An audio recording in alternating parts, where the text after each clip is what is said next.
চলেন আজকের ব্লগটা একদম সকাল থেকেই শুরু করা যাক। আসসালামু আলাইকুম সবাইকে। সবাই কেমন আছেন? আশা করছি সবাই ভালো আছেন।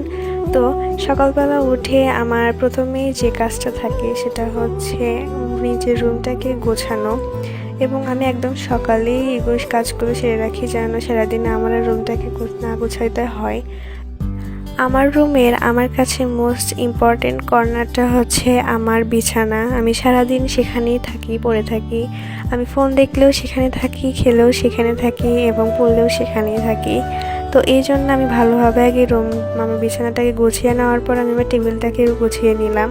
আমি যদিও একটু টেবিলে কম পড়ি, তারপরেও আমার যখনই পড়া হয় টেবিলে তখনই আমার টেবিলটা অগোছালো থাকে। তাই আমি ট্রাই করি পড়ার শেষে বা পড়ার আগে আমি টেবিলটাকে ক্লিন করে নিই। টেবিলটা গোছানো হয়ে গেলে এখানে আমি ম্যাথ করতে বসে যাই। আমার এগুলো এইচডাব্লিউ ছিল। তারপরে এই তো আমার যে ব্যানারটা আমি লাগিয়েছিলাম রামাদানে সেটা আমি খুলে ফেলি এবং খুলে সেটা আমি ড্রয়ারে রেখে দিই যেন নেক্সট টাইম আমি সেটা ইউজ করতে পারি। যেহেতু আমার সামনে বার্থডে তাই আমি ভাবলাম যে এগুলো আমি কাজে লাগাবো সামনের দিকে।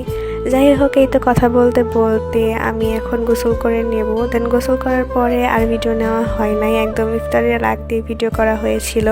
সেদিন আমি এইদিকে ম্যাঙ্গো ট্যাং বানাতে গিয়েছিলাম এবং বেশি বানাইনি কারণ এগুলো খাওয়া হয় না, জাস্ট সেই দিনই বানানো হয়েছিল। ইফতারের টাইমে একদম ফল খাওয়াটা না আমার কাছে বেটার অপশন মনে হয়। অ্যান্ড ওই দিনে সেদিন ফলের আইটেমে ছিল তরমুজ, পেঁপে এবং খেজুর। আমি পেঁপে খুব একটা পছন্দ করি না, তাই আমার জন্য ছিল তরমুজ এবং খেজুর। অ্যান্ড খেজুর তো রমজান মাসে মাস্ট থাকবেই। এই তো তারপরে আমি এখানে তরমুজ কেটে নিচ্ছিলাম। ওই দিন চপার নিতে ভুলে গিয়েছিলাম, যার কারণে আমাকে অনেক হ্যাসেল ফেস করতে হয়েছে। তারপরে তরমুজ কাটার পর সেগুলোকে আমি নিচে রেখে দিই। অ্যান্ড তারপরে এই তো ইফতারটা শেষ করি। ইফতার শেষে আমি এখানে সেমাই অ্যান্ড মুড়ি খেয়েছিলাম, আর কোনো ভিডিও ক্লিপ নেওয়া হয় নাই। আই হোপ আজকের ভিডিওটা আপনার কাছে ভালো লেগেছে। তো আজকে বিদায় নিচ্ছি। আসসালামু আলাইকুম, আল্লাহ হাফিজ।